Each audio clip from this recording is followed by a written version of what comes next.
Hello everyone. In this video, I am going to guide you on how to use ChatGPT 5 inside Visual Studio Code. First, open Visual Studio Code on your computer. On the left side of the screen, you will see a vertical menu. From this menu, click on the extensions icon. It looks like four small squares arranged in a grid.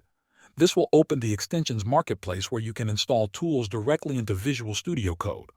In the search bar, type GitHub Copilot.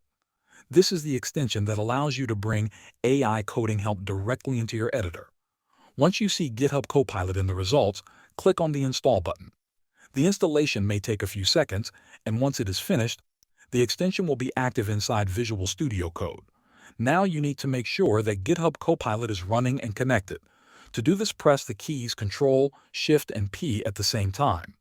This will open the command palette, which is a place where you can search for all features and settings in Visual Studio Code. In the search box, type GitHub Copilot. Here, look at the bottom. You will see model names. Click the drop-down menu. From the list, choose GPT-5. Once you select it, GitHub Copilot will start using ChatGPT 5 as the model behind the code suggestions and answers. From this point, you can start writing code as usual, and you will see Copilot providing suggestions powered by ChatGPT 5. Thanks for watching.